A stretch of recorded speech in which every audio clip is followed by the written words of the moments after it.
حقوق نسواں اور اسلام کے موضوع پر جامع عمر بن الخطاب کے خطیب، جامعہ اسلامیہ سنابل کے ڈائریکٹر جناب مولانا وسیم احمد ریاضی حفظہ اللہ وتولہ کو میں دعوت دیتا ہوں کہ آپ آئیں اور حقوق نسواں اور اسلام کے موضوع پر اپنا خطاب پیش کریں۔ السلام علیکم ورحمۃ اللہ وبرکاتہ۔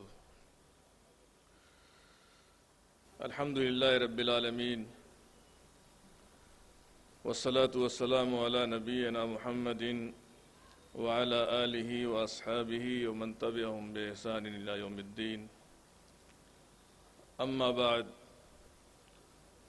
فاعوذ باللہ من الشیطان الرجیم، بسم اللہ الرحمن الرحیم۔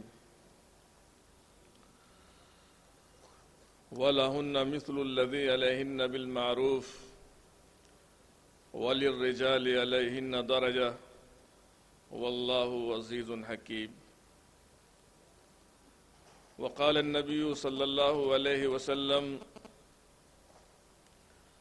إن لربك عليك حقا ولنفسك عليك حقا ولأهلك عليك حقا فأعط كل ذي حق حقا، او كما قال النبی صلی اللہ علیہ وسلم۔ ملک کے طول و عرض سے آئے ہوئے محترم علماء کرام اور مہمانان گرامی قدر، ملت کی ماؤں اور بہنوں اور بچیوں،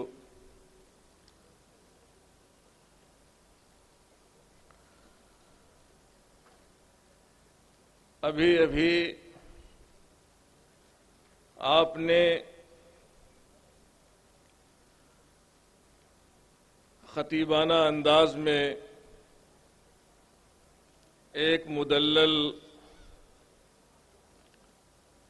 اور پر اثر تقریر سماعت فرمائی۔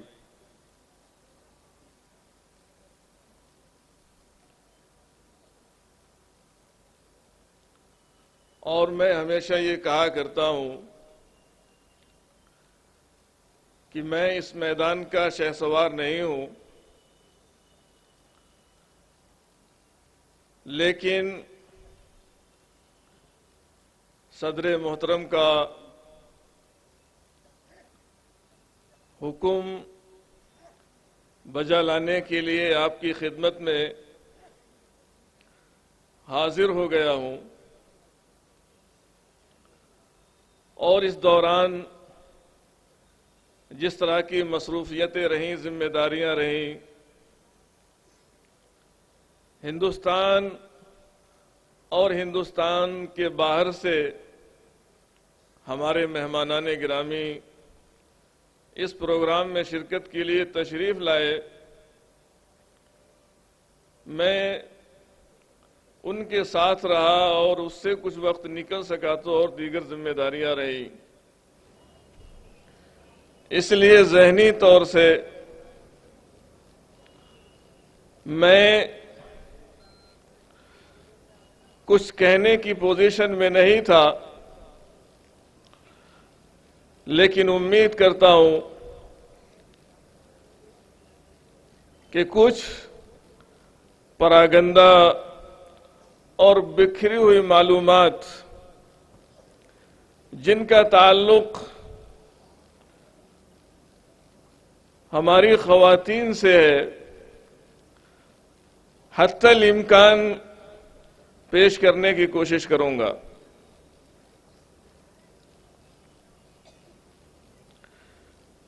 جس موضوع کی وضاحت کرنی ہے وہ آپ کو بتایا جا چکا ہے، حقوق نسواں اور اسلام۔ ہماری شریعت، ہمارا دین جس کے ہم ماننے والے ہیں،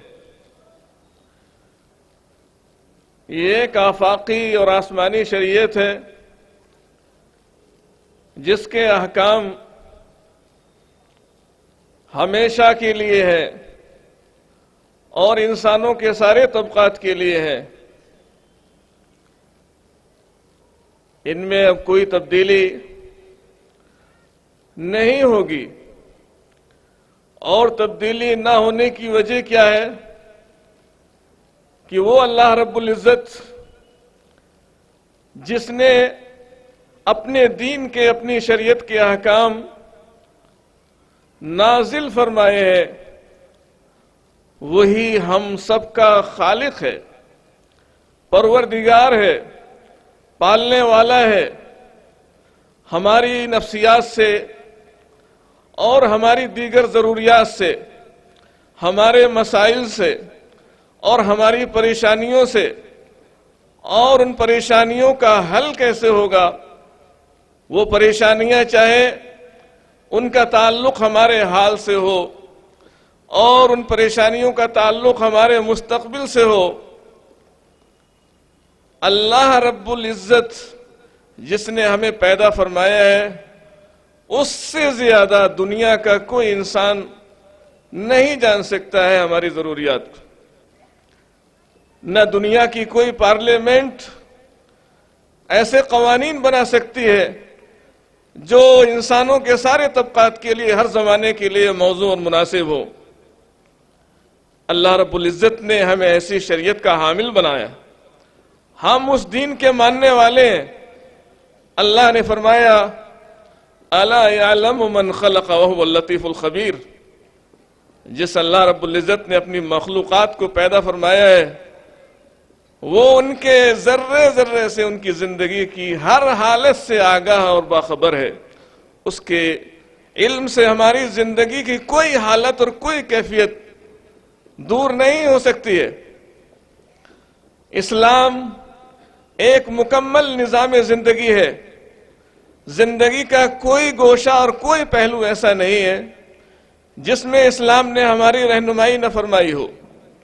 ہمارے عقائد ہوں، ہماری عبادات ہوں، ہمارے معاملات ہوں، اخلاقیات ہوں، ہماری معیشت ہو یا ہماری سیاست ہو یا ہمارے فرائض اور ہمارے حقوق کا مسئلہ ہو، زندگی کا کوئی بھی پہلو ایسا نہیں ہے جس میں اسلام نے ہماری رہنمائی نہ فرمائی ہو۔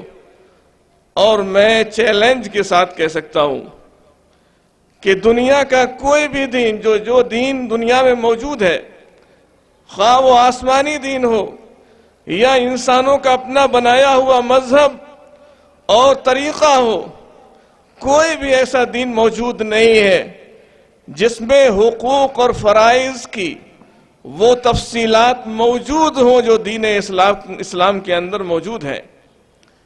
حقوق اور فرائض یہ کیا ہیں، ان کا آپس میں کیا تعلق ہے، ان کی کتنی ضرورت ہے، اور ان حقوق اور فرائض میں اگر کوتاہیاں ہوں تو انسانی معاشرے کا اور اس سماج کا حال کیا ہوتا ہے، یہ بھی ہمیں سمجھنے کی ضرورت ہے۔ حقوق اور فرائض کے درمیان انتہائی گہرا تعلق ہے۔ دراصل کسی انسان کے تعلق سے جو ہمارے فرائض ہیں، جو ذمہ داریاں ہیں، اگر ہم ان کو بحسن و خوبی ادا کر لے جائیں تو اس سے دوسرے کے حقوق ادا ہوتے ہیں۔ اگر والدین اپنی اولاد کے تئیں جو ذمہ داریاں ان کے اوپر عائد ہوتی ہیں ان ذمہ داریوں کو نبھائیں تو اولاد کے حقوق ادا ہوتے ہیں۔ اور اسی طرح سے اگر بیوی پر جو فرائض اور ذمہ داریاں شوہر کے تعلق سے عائد ہوتی ہیں، اگر بیوی ان کو نبھائے تو شوہر کے حقوق ادا ہوں گے، اور شوہر پر بیوی کے تعلق سے جو فرائض اور ذمہ داریاں عائد ہوتی ہیں اگر وہ ان کو ادا کرے تو بیوی کے حقوق ادا ہوں گے۔ اور حقوق کی تفصیلات ہماری شریعت میں جس طرح سے آئی ہیں، علماء کرام نے اس سلسلے میں مستقل کتابیں تصنیف کی ہوئی ہیں۔ اگر ان کا شمار کرایا جائے تو اس کے لیے کافی وقت چاہیے۔ ہمارے دین کے اندر اللہ رب العزت نے اپنے حقوق بھی بیان کیے ہیں، اللہ رب العزت کے بھی ہمارے اوپر حقوق عائد ہوتے ہیں۔ اللہ رب العزت نے ہماری ہدایت کے لیے اور ہماری رہنمائی کے لیے آسمانی دستور اور قانون نازل فرمایا ہے، اس کے بھی حقوق ہیں۔ ہمارے والدین کے بھی حقوق ہیں، ہماری اولاد کے بھی حقوق ہیں، ہمارے پڑوسیوں کے بھی حقوق ہیں، ہمارے رشتہ داروں کے بھی حقوق ہیں، یتیموں کے حقوق ہیں، فقراء اور مساکین کے حقوق ہیں۔ اسی طرح سے اور معاشرے کے طبقات ہیں، اسلامی معاشرے کے حاکم اور محکوم کے بھی ہماری شریعت کے اندر حقوق پائے جاتے ہیں۔ یہ حقوق اللہ رب العزت نے انسانوں کی حاجت اور ضرورت، ان کی ذہنی اور جسمانی صلاحیتوں کے اعتبار سے ہر ایک کے لیے الگ الگ دائرے میں حقوق مقرر فرمائے ہیں۔ انسانی معاشرہ دو چیزوں پر مشتمل ہے، ایک کو ہم خواتین کے نام سے جانتے ہیں اور دوسرے کو ہم مردوں کے نام سے جانتے ہیں۔ خواتین اور مرد، خواتین یہ ہمارے معاشرے کا نصف حصہ ہے اور باقی مردوں کا جو نصف حصہ ہے ان کے بننے اور سنورنے کا دار و مدار بہت حد تک اسی نصف حصے پر ہے جس کی جانب ہماری توجہ بہت کم ہوتی ہے، جن کی اصلاح کی کوشش بہت کم کی جاتی ہے۔ یہ خواتین کے جو حقوق مقرر کیے گئے ہیں اللہ رب العزت کی جانب سے مقرر کردہ ہیں۔ اگر ان حقوق کو غور سے دیکھا جائے اور ان کی تفصیلات میں جانے کی کوشش کی جائے تو ان کو تین طرح سے دیکھا جا سکتا ہے۔ بعض حقوق وہ ہیں جن میں مرد و خواتین کے درمیان یکسانیت پائی جاتی ہے، مساوات پائی جاتی ہے۔ کچھ حقوق ایسے ہیں جن میں اللہ رب العزت نے خواتین کو مردوں پر فوقیت اور برتری عطا فرمائی ہے، اور کچھ حقوق ایسے بھی ہیں جن میں ہماری شریعت نے مردوں کو فوقیت عطا فرمائی ہے۔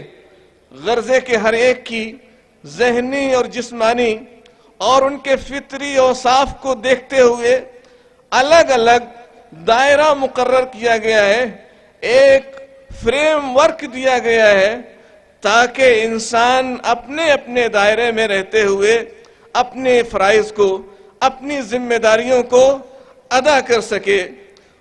میں سب سے پہلے ان حقوق کے سلسلے میں گفتگو شروع کروں گا جن حقوق میں ہماری شریعت کے اندر مساوات کا اعلان کیا گیا ہے۔ مرد عورت کے درمیان جنس کی بنیاد پر کوئی تفریق نہیں کی گئی ہے۔ اللہ رب العزت نے اپنی کتاب کے اندر اور اللہ کے رسول صلی اللہ علیہ وسلم کے بے شمار ارشادات اس ضابطے کی وضاحت کرتے ہیں۔ سب سے پہلا حق جس میں مساوات کا اعلان کیا گیا ہے وہ نیک اعمال اور ان کے اجر و ثواب کا حق ہے۔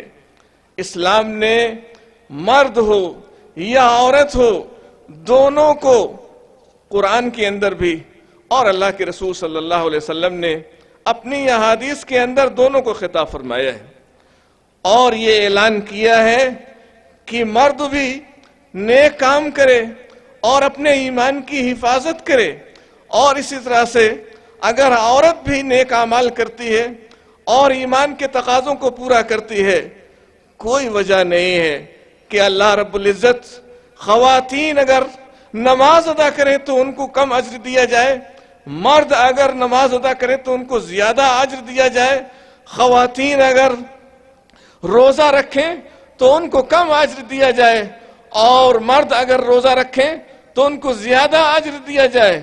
حج اگر مرد ادا کرتے ہیں تو ان کو زیادہ اجر دیا جائے، اور اگر خواتین حج کے فریضے کو ادا کرتی ہیں تو ان کو کم اجر دیا جائے۔ اللہ رب العزت نے جنس کی بنیاد پر، مرد اور عورت ہونے کی بنیاد پر جتنے بھی نیک اعمال ہماری شریعت کے اندر ہو سکتے ہیں، کوئی تفریق نہیں رکھی ہے۔ اللہ رب العزت نے اپنی کتاب میں ارشاد فرمایا، من عمل صالحا من ذکر او انثى وهو مؤمن فلنحيينه حیاتا طیبہ ولنجزینہم اجرہم باحسن ما كانوا یعملون۔ اللہ رب العزت ارشاد فرماتا ہے کہ جو شخص بھی نیک عمل کرے گا، خواہ وہ مرد ہو یا عورت ہو، بشرطے کہ صاحب ایمان ہو، دو چیزیں لازمی ہیں۔ جو رزلٹ اللہ رب العزت نے آگے بیان کیا ہے، اس کے حصول کے لیے یا اس نتیجے تک پہنچنے کے لیے ایمان اور عمل صالح، ایمان ہے لیکن عمل صالح نہیں، یا عمل صالح موجود ہے ایمان نہیں ہے، ایسی صورت میں ہم جنت کے مستحق نہیں ہو سکتے ہیں۔ اس سے ایمان اور عمل دونوں کا آپس میں کیا تعلق ہے، کس قدر لازم و ملزوم ہے اور انتہائی ضروری ہے، اس کا اندازہ لگایا جا سکتا ہے۔ اللہ رب العزت نے فرمایا فَلَنُحْيَنَّهُ حَيَاتًا طَيِّبًا، جو مرد و خواتین بھی اچھے اعمال کریں گے بشرطے کہ ایمان کی حالت میں انہوں نے یہ اعمال انجام دیے ہوں، اللہ رب العزت فرماتا ہے فَلَنُحْيَنَّهُ حَيَاتًا طَيِّبًا، ہم ایسے لوگوں کو پاکیزہ زندگی عطا فرمائیں گے، ایسے لوگوں کو ایمان کے تقاضے پورا کرنے کی توفیق عطا فرمائیں گے، ایسے لوگوں کو دنیا کے اندر متقیانہ شریفانہ زندگی ادا کرنے کی توفیق عطا فرمائیں گے۔ اور یہ تو دنیا میں اللہ نے فائدہ بیان کیا ہے، وَلَنَجْزِيَنَّهُمْ أَجْرَهُمْ بِأَحْسَنِ مَا كَانُوا يَعْمَلُونَ، اور جو بھی وہ نیک کام کرتے رہے ہیں اس سے بہترین ان کو بدلہ اور اس کی جزا ان کو اللہ رب العزت عطا فرمائے گا۔ تو اللہ رب العزت نے مرد و عورت دونوں کے لیے نیک اعمال کا میدان کھلا رکھا ہے کہ کوئی بھی مرد ہو یا عورت ہو، اگر وہ اچھی انداز سے ایمان کے تقاضوں کو پورا کر لے جائے، کوئی وجہ نہیں ہے کہ اللہ رب العزت ان کے اعمال میں کوئی کمی کرے۔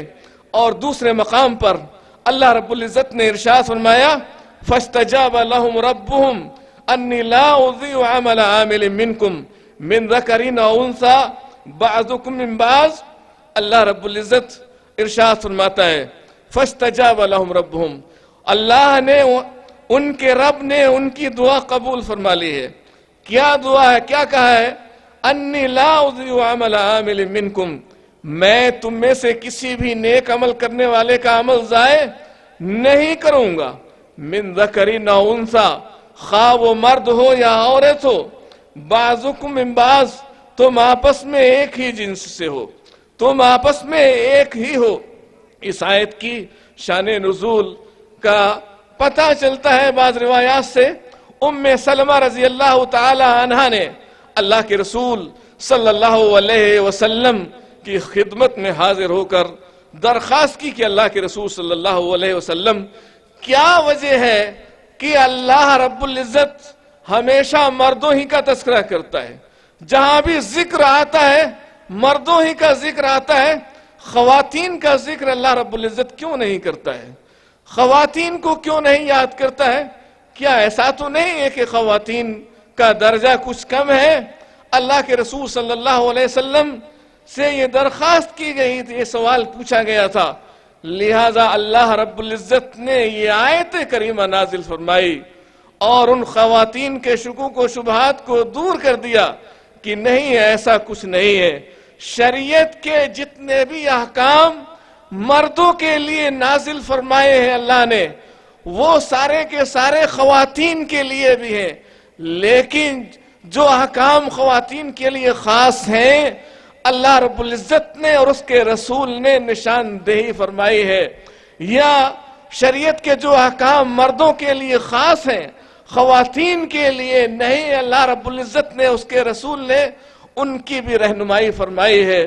اور ام سلمہ رضی اللہ تعالی عنہا کا اللہ کے رسول کی خدمت میں اس تڑپ اور جستجو کے ساتھ آنا کہ اللہ کے رسول نے یہ بتلائے کہ اللہ تعالیٰ مردوں ہی کا کیوں تذکرہ فرماتا ہے، اس زمانے کی خواتین کا دینی ذوق اور شریعت کے احکام کو سمجھنے کی ایک تڑپ، ایک لگن کا اندازہ ہوتا ہے کہ خواتین اسلام کے اندر دین کو سمجھنے کی کس قدر لگن تھی اور ان کو دلچسپی تھی۔ ضرورت ہے موجودہ زمانے میں بھی ہماری مائیں، ہماری بہنیں، ہماری بچیاں اگر ان کو شریعت کا کوئی مسئلہ معلوم نہ ہو تو ایسی صورت میں ان کے دل کے اندر بھی تڑپ ہونی چاہیے شریعت کے احکام کو جاننے کی۔ اور اللہ رب العزت نے ان کے لیے اگر وہ نیک اعمال کرتی ہیں تو اس کے لیے کیا کچھ اللہ رب العزت نے دنیا اور آخرت دونوں جہان کے لیے رکھا ہے۔ اس لیے اللہ رب العزت نے اعلان فرمایا ہجرت خواہ خواتین نے کی ہو، ہجرت خواہ مردوں نے کی ہو، ہجرت کا جو عظیم اجر و ثواب ہے کوئی ایسا نہیں ہے کہ کسی خاتون کے اجر و ثواب کو کم کر سکتا ہو۔ اللہ رب العزت نے کہا کہ بعضکم من بعض، تم آپس میں ایک دوسرے کی جنس ہو۔ ہم نے عموماً اکثر احکام میں کوئی تفریق نہیں کی ہے۔ یہ ایک حق تھا کہ اللہ رب العزت نے نیک اعمال کا اجر و ثواب جتنا مرد کے لیے رکھا ہے اتنا ہی خواتین کے لیے بھی رکھا ہے۔ دوسرا حق جس میں اللہ رب العزت نے مساوات کا اعلان فرمایا ہے، یا اللہ کے رسول صلی اللہ علیہ وسلم کی زبان سے ہم نے یہ نتیجہ اخذ کیا ہے، خانگی زندگی کے حقوق ہیں، گھریلو زندگی کے حقوق ہیں۔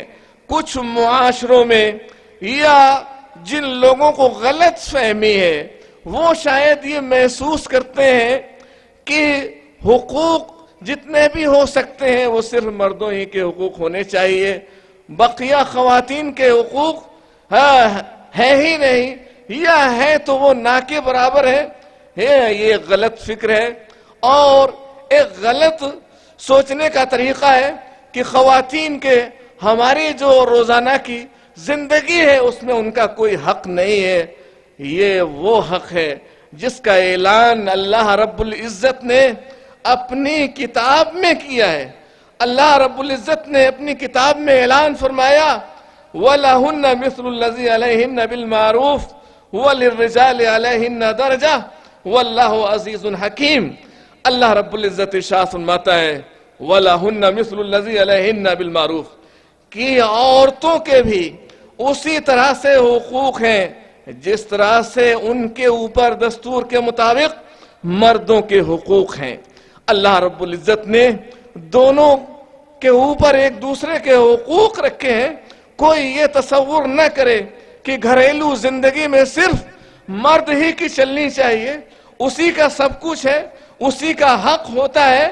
اللہ رب العزت نے اگلی ایک دوسرے مقام پر اسی لیے تاکید فرمائی کہ مرد اس غرور میں مبتلا نہ ہو جائیں کہ ٹھیک ہے شریعت نے ان کو قوام بنایا ہے، نگہبان بنایا ہے، ان کو ذمہ دار بنایا ہے، لیکن اس کا مطلب قطعاً یہ نہیں ہے کہ سارے حقوق صرف مرد ہی کے لیے ہیں، خواتین کے لیے نہیں ہے۔ اس لیے اللہ رب العزت نے فرمایا وَعَاشِرُوهُنَّ بِالْمَعْرُوفِ، کہ ان خواتین کے ساتھ اچھی طرح سے بود و باش رکھو، زندگی ان کے ساتھ اچھی طریقے سے گزارنے کی کوشش کرو۔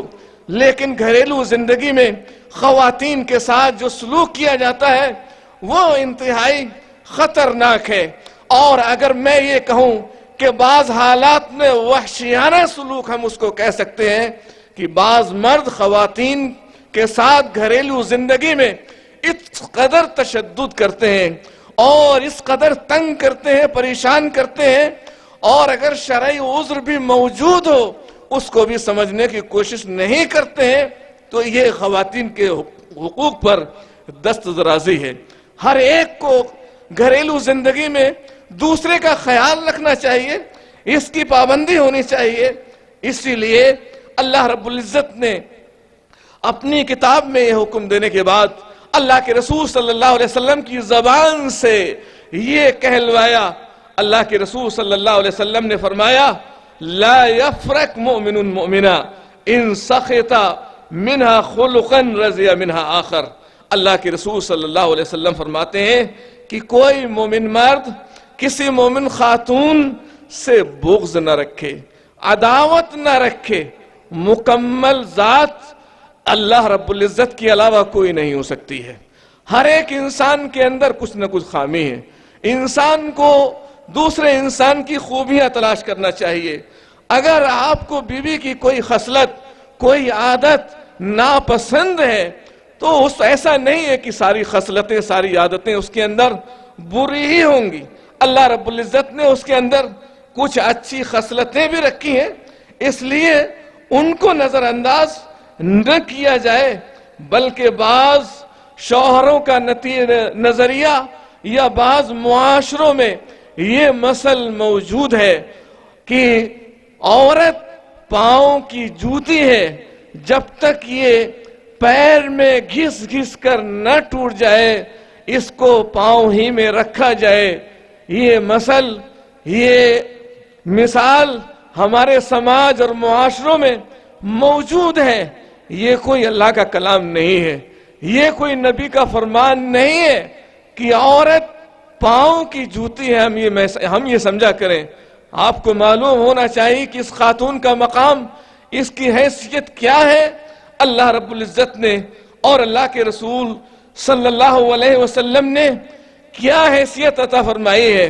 ہم یہ تو کہہ سکتے ہیں کہ یہودیت میں ہو سکتا ہے کہ خاتون کو یہ مقام دیا گیا ہو، مکار کہا گیا ہو، بدنیت کہا گیا ہو، نسل انسانی کی دشمن قرار دیا گیا ہو، اور عیسائیت کے اندر بھی بقول شارع انجیل مرد اللہ کی تصویر ہے اور عورت شیطان کے آنے کا راستہ ہے۔ اور ہندوازم کے اندر اگر اس کے خاوند کا انتقال ہو جائے تو وہ اس بات کی مستحق نہیں ہے کہ وہ دنیا میں زندہ رہے، بلکہ اس کو اسی کے ساتھ ختم کیا جانا چاہیے۔ شوہر کی وفات کے بعد اس کو دنیا میں جینے کا کوئی حق نہیں ہوتا ہے۔ اگر یہ عورت کا مقام اور اس کی حیثیت دیگر ادیان و مذاہب کے اندر موجود ہے، لیکن ہمارے دین اسلام کے اندر اس مسئلے کو، اور ہماری ڈکشنریوں کے اندر، ہمارے اسلامی قانون کے اندر اس مسئلے کو کوئی گنجائش نہیں ہونی چاہیے کہ یہ عورت پاؤں کی جوتی ہے۔ اتنی حقیر چیز ہے، آپ کو اس کی حیثیت اور اس کا مقام معلوم ہونا چاہیے۔ اللہ رب العزت نے اپنی کتاب میں اس کو کیا حیثیت دی ہے۔ اللہ رب العزت ارشاد فرماتا ہے، یا ایھا الناس اتقوا ربکم الذی خلقکم من نفس واحدہ وخلق منها زوجہا۔ اے انسانوں، تم اپنے اس رب سے ڈرو جس نے تم سب کو ایک جان سے پیدا کیا ہے، وخلق منها زوجہا، اور اسی سے اس کے جوڑے کو بنایا ہے۔ مرد ہو یا عورت ہو، سب کے سب آدم علیہ الصلوۃ والتسلیم کی طرف نسبت رکھتے ہیں اور انہی کی اولاد ہیں۔ اور اللہ رب العزت نے دوسرے مقام پر فرمایا، وَمِنْ آيَاتِهِ أَنْ خَلَقَ لَكُم مِّنْ أَنفُسِكُمْ أَزْوَاجًا لِتَسْكُنُوا إِلَيْهَا وَجَعَلَ بَيْنَكُمْ مَوَدَّةً وَرَحْمَةً۔ اللہ رب العزت کی قدرت کی نشانیوں میں سے یہ بات ہے کہ اس نے تمہاری ہی ذات سے اور تمہاری ہم جنس سے تمہارا جوڑا بنایا ہے۔ کس لیے بنایا ہے؟ لِتَسْكُنُوا إِلَيْهَا۔ انسان دنیا کے جھمیلوں سے، پریشانیوں سے، مشکلات سے تنگ آ جاتا ہے، گھر میں پہنچتا ہے تو سکون اور راحت و آرام کا جو مخلوق ذریعہ ہو سکتی ہے، راحت و آرام جو مخلوق اس کو پہنچا سکتی ہے، وہ اس کی شریک حیات ہے، وہ اس کی شریک زندگی ہے، وہ اس کی بیوی ہے۔ اللہ رب العزت نے اس کے بعد فرمایا، وَجَعَلَ بَيْنَكُمْ مَوَدَّةً وَرَحْمَةً۔ اللہ نے تمہارے درمیان رحمت، الفت اور محبت پیدا کی ہوئی ہے۔ ایک اجنبی لڑکا، ایک اجنبی خاتون، دونوں جب شرعی تقاضوں کے مطابق ملتے ہیں اور زندگی کا آغاز کرتے ہیں، شیر و شکر ہو جاتے ہیں، محبت اور الفت کے دریا ان کے درمیان بہنے لگتے ہیں۔ یہ اللہ رب العزت نے ہمیں جوتی کے طور پر تحفہ اور ہدیہ نہیں دیا ہے، یہ آرام و سکون اور زندگی گزارنے کا ایک اہم وسیلہ اللہ رب العزت نے مرد کو عطا فرمایا ہے۔ اس ہدیے کی قدر ہونی چاہیے تھی، لیکن افسوس کا مقام یہ ہے کہ ہم ناقدری کرتے ہیں۔ اور اتنا ہی نہیں بلکہ اللہ کے رسول صلی اللہ علیہ وسلم کی زندگی دیکھی جائے، آپ کے ارشادات کو دیکھا جائے، آپ نے فرمایا ہے کہ خیرکم لأہلہ وانا خیرکم لأہلی، کہ تم میں سب سے بہترین انسان وہ ہے جو اپنے گھر والوں کے لیے سب سے اچھا ہو، وانا خیرکم، اور اس کے بعد فرمایا وانا خیرکم لأہلی، اور میں اپنے گھر والوں کے لیے تم میں سب سے اچھا ہوں۔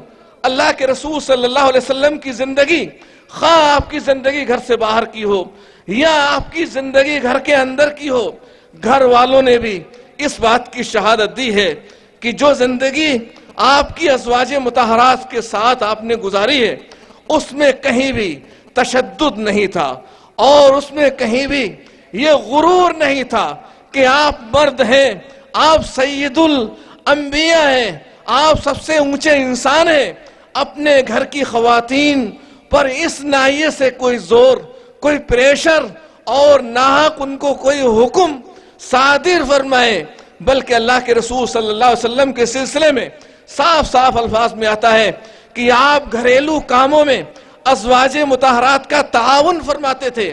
اگر کسی خاتون کو تعاون کی ضرورت تھی گھریلو زندگی میں تو آپ نے اس میں اپنی ازواج مطہرات کا تعاون فرمایا ہے۔ یہ اللہ کے رسول صلی اللہ علیہ وسلم کا اپنے گھر والوں کے ساتھ سلوک تھا۔ افسوس کا مقام یہ ہے کہ ہمارے درمیان ایسے لوگ موجود ہیں کہ گھر باہر والوں کے ساتھ تو انتہائی شریفانہ، انتہائی عاجزانہ، انتہائی انکساری پر انکساری سے بھرا ہوا تعامل کیا جاتا ہے، اور باہر کی زندگی میں ملنے والے دوست اور احباب یہ محسوس کرتے ہیں کہ ان سے زیادہ شریف، منکسر المزاج، خاکسار کوئی انسان نہیں ہے، لیکن گھر میں جیسے ہی داخل ہوتے ہیں تو گھر کا منظر شاعری کی زبان میں یہ ہوتا ہے کہ ایک ہنگامے پہ موقوف ہے گھر کی رونق، گھر کا سارا سکون اور گھر کا سارا نظام غرور اور گھمنڈ کی وجہ سے درہم برہم ہو جاتا ہے، بچے سہم جاتے ہیں اور خاتون مزمحل ہو جاتی ہیں، اور ایک عجیب سی کیفیت گھر کے اندر طاری ہو جاتی ہے۔ مرد ہونے کا مطلب قطعاً یہ نہیں ہے کہ آپ گھر والوں کو ناحق ڈرائیں دھمکائیں یا زور اور زبردستی کے ذریعے سے ان پر اپنے احکام چلانے کی کوشش کریں۔ اللہ کے رسول صلی اللہ علیہ وسلم کا یہ اسوہ تھا، گھریلو زندگی کے اندر آپ نے اس انداز سے اپنی ازواج مطہرات کے ساتھ تعامل کیا ہے، اور مقابلے مبارکباد ہیں وہ لوگ جو گھر کے اندر اللہ کے رسول صلی اللہ علیہ وسلم کا اسوہ اور آپ کا نمونہ اپنے گھر والوں کے ساتھ اختیار کرتے ہیں۔ اللہ رب العزت نے ایک اور حق جس میں مساوات کا اعلان فرمایا ہے، وہ ملکیت کا حق ہے اور میراث کا حق ہے۔ اس حق کے دو جز ہیں، ایک حق تو ہے ملکیت کا حق، اللہ رب العزت نے یہ ملکیت، مال کی ملکیت عطا فرمائی ہے خواتین کو۔ کیسے عطا فرمائی ہے؟ اللہ رب العزت ارشاد فرماتا ہے وَآتُوا النِّسَاءَ صَدُقَاتِهِنَّ نِحْلَةً، اللہ رب العزت نے حکم فرمایا کہ خواتین کو ان کے مہر راضی خوشی سے دے دیا کرو۔ مہر دینے میں کوئی کراہت نہیں ہونی چاہیے، ٹال مٹول نہیں ہونا چاہیے، کوئی عذر نہیں ہونا چاہیے۔ بعض فقہاء نے اس آیت کریمہ کو وجوب پر محمول کیا ہے کہ خواتین نکاح کے وقت خواتین کو حق مہر دیا جانا یہ لازمی ہے، واجب ہے، اور اگر اس کا کم سے کم تر درجہ ہو سکتا ہے بعض فقہاء کے نزدیک تو وہ مستحب ہے کہ نکاح کے وقت یہ حق مہر خاتون کو ملنا چاہیے، اور خاتون مکمل مالک ہونے کا حق رکھتی ہے۔ وہ اس مہر کو جو اس کو ملے گا وہ چاہے تو اپنی زندگی میں صرف کرے، یا یہ کہ اپنے کسی رشتہ دار کو دے دے، یا یہ کہ اپنے اس حق مہر سے اگر وہ چاہتی ہے کچھ شوہر کے حق میں معاف فرما دے، یا مکمل یہ حق معاف کر سکتی ہے۔ ہم جانتے ہیں کہ کوئی بھی صاحب حق ہے اپنے پورے حق سے دستبردار ہونا چاہتا ہے، شریعت نے اس کو اختیار دیا ہے، یہ اس کے اختیار کا مسئلہ ہے، لیکن اللہ رب العزت نے حکم فرمایا کہ یہ خاتون کا حق ہے جس کی یا تو ترغیب دلائی گئی ہے یا لازمی طور پر نکاح کے وقت دیا جانا چاہیے، چونکہ یہ اس کی ملکیت ہوگی۔ شریعت نے یہ حق ملکیت عطا فرمایا ہے۔ دین اسلام سے پہلے بہت سارے معاشرے گزرے ہیں، ان معاشروں میں خواتین کو مال کے مالکانہ حق نہیں دیے گئے تھے، لیکن ہماری شریعت نے مہر کی شکل میں یہ حق عطا فرمایا ہے۔ لیکن افسوس ہوتا ہے مجھے کہ یہ ملکیت کا حق استحبابی ہے یا لازمی ہے، لیکن ہم نے شاید یہ سمجھ رکھا ہے کہ نکاح کے وقت مہر دینا ہی نہیں ہے۔ عموماً قاضی صاحب جب نکاح نامہ تحریر فرماتے ہیں، دولہا یا لڑکا جس کے ساتھ نکاح کیا جا رہا ہے کتنی ہی حیثیت کا مالک کیوں نہ ہو، لیکن نقد مہر دینے کی اس کو توفیق نہیں ہوتی ہے، ادھار لکھا جاتا ہے۔ یہ صحیح ہے کہ شریعت میں ادھار کی گنجائش ہے، اجازت ہے، لیکن یہ استحباب نہیں ہے۔ افضل یہ ہے یا واجب یہ ہے کہ نقد دیا جانا چاہیے۔ شوہر اگر صاحب حیثیت ہے تو کیا مطلب ہے کہ اس کو ادھار لکھا جائے، ہاں موت کے وقت اس کو ادا کیا جائے، یا یہ کہ میاں اور بیوی دونوں میں علیحدگی ہو جائے اس وقت اس کو ادا کیا جائے۔ لیکن مسلمان شاید یہ سمجھنے سے قاصر رہے ہیں، اور شاید یہ اثر رہا ہے اس معاشرے اور سماج کا جس میں ہم نے آنکھیں کھولی ہیں۔ ہندو مذہب کے اندر ہو سکتا ہے کہ یہ چیز ہو، لیکن ہمارا اسلام اس کی اجازت نہیں دیتا ہے۔ شریعت جسے حق ملکیت عطا کرے اور ہم ہیلا اور بہانہ کر کے اس کو غصب کرنے کی کوشش کریں، ہمارا اسلام اس کی اجازت نہیں دیتا ہے۔ دوسرا حق، مالکانہ حق اسلام نے عطا فرمایا ہے۔ والدین جو پراپرٹی اور جائیداد چھوڑ کر جائیں، اس میں مالکانہ حق اسلام نے جتنا مرد کو دیا ہے اتنا ہی خواتین کو بھی عطا فرمایا ہے۔ یہ الگ بات ہے کہ حصوں کی تقسیم میں تفریق برتی گئی ہے، اور اس تفریق کی وجوہات ہیں، ان کے اسباب ہیں، اور مختصر طور پر اگر میں آپ کو بتا سکوں تو اتنا سمجھنا چاہیے کہ ہماری شریعت کے اندر اخراجات کی جو ذمہ داری ہے، خرچ کرنے کی جو ذمہ داریاں ہیں، وہ مردوں ہی پر عائد کی گئی ہیں۔ عورت خواہ وہ بیٹی ہو، عورت ماں ہو، عورت بیوی ہو، عورت بہن ہو، کسی بھی شکل میں عورت ہو، وہ کسب معاش کی ذمہ دار نہیں ہے کہ وہ کمائے اور اپنے اوپر خرچ کرے۔ ہمارے اسلام نے کمانے کی ذمہ داری خواتین پر عائد نہیں فرمائی ہے، کمانے کی ذمہ داری اور خرچ کرنے کی ذمہ داری یہ مردوں پر عائد فرمائی ہے، اس لیے ان کا حصہ بھی وراثت میں زیادہ رکھا گیا ہے۔ لیکن بحیثیت مالک ہونے کے اسلام نے کوئی تفریق نہیں فرمائی ہے۔ اللہ رب العزت نے یہ اعلان اپنی کتاب کے اندر فرمایا ہے۔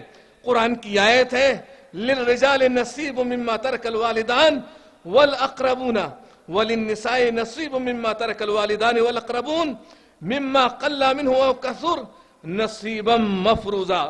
اللہ رب العزت ارشاد فرماتا ہے کہ مردوں کے لیے جو پراپرٹی اور جائیداد والدین چھوڑ کے جائیں اس میں مردوں کا حصہ ہے، اور اسی طرح سے جو پراپرٹی اور جائیداد والدین یا رشتہ دار چھوڑ کر جائیں، خواہ وہ کم ہو یا زیادہ ہو، خواتین کا بھی حصہ ہے۔ اور اس کے بعد اللہ رب العزت نے تنبیہاً فرمایا ہے نصیبا مفروضا، کہ یہ اللہ رب العزت کی طرف سے مقرر کیا ہوا حصہ ہے، کسی انسان نے یہ حصہ مقرر نہیں کیا ہے، لہذا اللہ رب العزت کی طرف سے یہ دیا ہوا حق ملکیت دنیا کے کسی بھی انسان کو یہ اختیار نہیں پہنچتا ہے کہ وہ خواتین سے چھیننے کی کوشش کرے اس آیت کی روشنی میں ہم بحیثیت مسلمان کے اپنے گریبان میں جھانک کر دیکھیں، کیا واقعی ہم یہ واجبی اور فرض حق خواتین کو دے رہے ہیں یا دینے کی کوشش میں ہیں؟ اگر ہمارے معاشرے اور سماج پر نگاہ ڈالی جائے تو کم ہی ایسے لوگ ہوں گے جن کے یہاں یہ اہتمام ہے کہ اپنی جائیداد اور پراپرٹی میں سے خواتین کو حصہ دیا جائے، اور جتنا حصہ شریعت نے ان کا مقرر فرمایا ہے، بلکہ اکثریت ایسے مسلمانوں کی ہے، ایسے لوگوں کی ہے جو خواتین کا حصہ دینا ہی نہیں چاہتے ہیں، بلکہ غصب کرنے کی کوشش میں لگے رہتے ہیں۔ جو بھی جائیداد اور پراپرٹی ہے یہ سمجھتے ہیں کہ یہ صرف اور صرف لڑکوں کا حق ہے۔ یہ اسلامی قانون نہیں ہے، یہ جاہلیت کا قانون تھا کہ والدین جو پراپرٹی چھوڑ کر جائیں یہ صرف مردوں کا حق ہے۔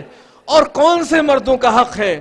ان مردوں کا حق ہے جو لڑنے کی صلاحیت رکھتے ہوں، جو گھوڑے کی پیٹھ پر بیٹھ کر جنگ کر سکتے ہوں اور جو لڑنے کے قابل نہ ہوں۔ جو خواتین ہوں ان کو وراثت میں کوئی حصہ نہیں دیا جانا چاہیے۔ یہ جاہلی قانون تھا، یا ہندو مذہب کے یہاں یہ قانون ہے کہ والدین کے مرنے کے بعد بیٹیاں وراثت کا حق نہیں رکھتی ہیں، جو بھی کچھ ہے وہ صرف اور صرف لڑکوں کی ملکیت ہوگا۔ اللہ رب العزت نے دیگر احکام اللہ کے رسول صلی اللہ علیہ وسلم کے ذریعے سے ان کی وضاحت فرمائی ہے۔ نماز کے احکام اللہ نے دیے ہیں، صلاۃ کے احکام اللہ نے دیے ہیں، زکوٰۃ کے احکام اللہ نے کتاب میں فرمائے ہیں، اور روزے کا حکم بھی دیا ہے، حج کا حکم بھی فرمایا ہے، لیکن ان کی تفصیلات حضرت رسول اکرم صلی اللہ علیہ وسلم نے بیان فرمائی ہے۔ لیکن میراث کے جو حقوق ہیں اور اس کے جو حصے ہیں اللہ رب العزت نے بذات خود اپنی کتاب میں بیان فرمائے۔ کچھ لوگ یہ کہتے ہیں کہ چونکہ ہم اپنی بیٹیوں کو جہیز دے دیا کرتے ہیں اس لیے ہم اس حق دینے کے پابند نہیں ہیں۔ افسوس کی بات یہ ہے کہ جہیز یہ جس کو آپ نے جس کی شرعاً کوئی حیثیت نہیں ہو سکتی ہے اور جس کے سلسلے میں شکوک و شبہات پائے جاتے ہیں، یہ موقع نہیں ہے ان کے ازالے کا، جس کی شرعی کوئی حیثیت نہیں ہے اس کو آپ نے لازم کیا ہوا ہے، اور جو واجب اور فرض ہے اس کو آپ نے چھوڑا ہوا ہے۔ اللہ رب العزت کے یہاں جس دن جائیں گے تو اس واجبی حق کے سلسلے میں آپ سے باز پرس ہونی ہے۔ ہو سکتا ہے کہ اللہ رب العزت اپنے حقوق سے متعلق کچھ تخفیف فرما دے، اس کی عبادت میں اگر آپ نے کسی کو شریک نہیں ٹھہرایا ہے تو ہو سکتا ہے کہ اللہ رب العزت آپ کی دوسری خطاؤں کو کوتاہیوں کو نظر انداز کر دے، لیکن یہ حقوق العباد کا مسئلہ ہے، مال جائیداد و پراپرٹی کا مسئلہ ہے۔ یہ بیٹیوں کا حق جہیز دینے سے معاف نہیں ہو سکتا ہے۔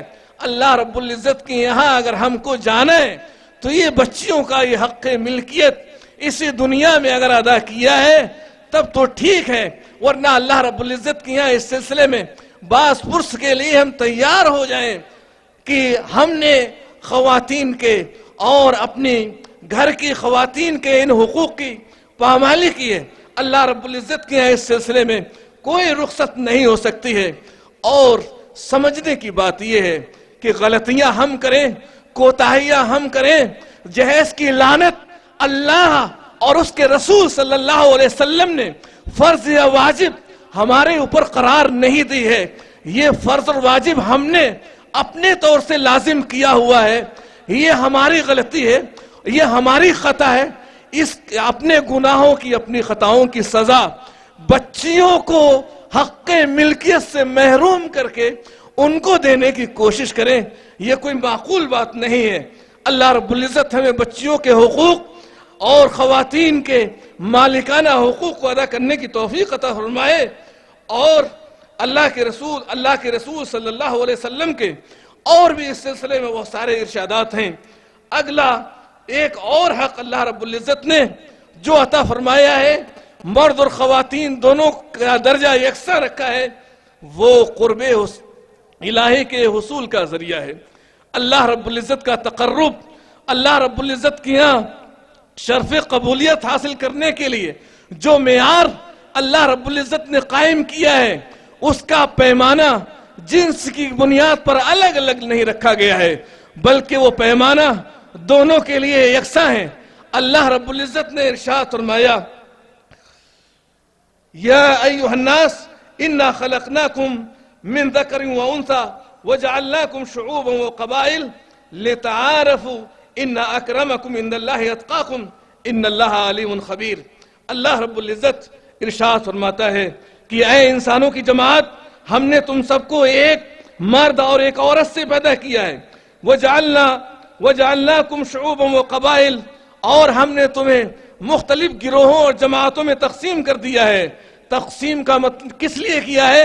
لتعارفوا، تاکہ تم ایک دوسرے کو پہچان سکو، اور پہچاننے کا مقصد کیا ہے؟ تاکہ تم ایک دوسرے کے حقوق اچھی طرح سے ادا کر سکو اور صلہ رحمی کر سکو آپس میں۔ لیکن تنبیہ فرما دی، ان اکرمکم عند اللہ اتقاکم، اللہ رب العزت کے نزدیک تم میں سب سے زیادہ محترم اور باعزت وہ شخص ہے جو سب سے زیادہ متقی اور پرہیزگار ہو، خواہ وہ خاتون ہو خواہ وہ مرد ہو۔ اللہ رب العزت نے مرد اور عورت دونوں کے لیے یہ پیمانہ اور یہ معیار کھلا رکھا ہے کہ متقی ہونے کی صورت میں اللہ رب العزت ان کے درمیان کوئی تفریق نہیں فرمائے گا، بلکہ اللہ رب العزت کے یہاں ایک خاتون بھی ایمان اور اس کے تقاضوں کو پورا کر کے اور اللہ رب العزت کے احکام اور اس کے فرامین پر عمل کر کے اللہ نے جن چیزوں سے منع فرمایا ہے ان سے اپنے آپ کو باز رکھے، اللہ تعالیٰ کی یہاں متقیہ، پرہیزگار، زہد و تقوی کی حامل ہو سکتی ہے، باعزت اور محترم ہو سکتی ہے۔ اللہ رب العزت نے دونوں کو یکساں درجہ رکھا ہے، معیار تقوی قرار دیا ہے۔ اللہ رب العزت نے ایک اور حق جس میں مساوات کا اعلان کیا ہے، وہ حق اللہ رب العزت کے یہاں اپنی کتاب میں ذکر کرنے کا ہے۔ قرآن جو ہمارا دستور ہے، اللہ رب العزت نے مردوں کا بھی تذکرہ کیا ہے، اللہ رب العزت نے خواتین کا بھی تذکرہ فرمایا ہے۔ چونکہ انسانوں کی یہ دونوں جنس، دونوں فرع انسان کی، دونوں ہی قرآن کی تلاوت کرتے ہیں، اس لیے اللہ رب العزت نے دونوں کی ترغیب کے لیے تذکرہ فرمایا ہے، لیکن خصوصیت کے ساتھ یہ خواتین کو شکایت ہو سکتی تھی، یا جیسا کہ دیگر ادیان و مذاہب ذکر کرتے ہیں یا اسلام اور اسلام کے ماننے والوں پر الزام تراشی کرتے ہیں، کہتے ہیں کہ یہ دین مرد پرستی کا دین ہے۔ ان کے یہاں، ان کی شریعت میں، ان کے حکام میں اگر کسی کا ذکر ہے تو وہ صرف مردوں ہی کا ہے، اگر کسی کو بالادستی حاصل ہے تو ہر جگہ مردوں ہی کو حاصل ہے، خواتین کا کہیں ذکر موجود نہیں ہے۔ یہ اسلام پر سراپا بہتان ہے۔ ہماری آسمانی کتاب کے اندر مسلمان اس پر جتنا فخر کرے کم ہے، اور فخر سے زیادہ سمجھنے کی ضرورت ہے۔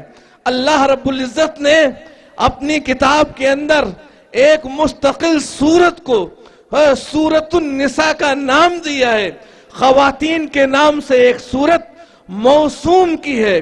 دیگر ادیان و مذاہب، یہودیت، نصرانیت یا انسانوں کے بنائے ہوئے قوانین، وہ اپنی کتاب میں اس نام کا کوئی چیپٹر پیش نہیں کر سکتے ہیں۔ اور اتنا ہی نہیں، بلکہ اللہ رب العزت نے ایک پاک باز خاتون مریم علیہ السلام کے نام سے ایک مستقل سورت کو یہ نام دیا ہے، سورہ مریم کا نام دیا ہے۔ اللہ رب العزت نے عموماً سارے احکام میں یکسانیت رکھی ہے، لیکن یہ لوگوں کی اس شبہ کو دور کرنے کے لیے کہ لوگ یہی نہ سمجھ رکھیں کہ سب کچھ مردوں ہی کے لیے ہے، خواتین کے لیے نہیں ہے، یہ شرف اللہ رب العزت نے خواتین کو بھی عطا فرمایا ہے۔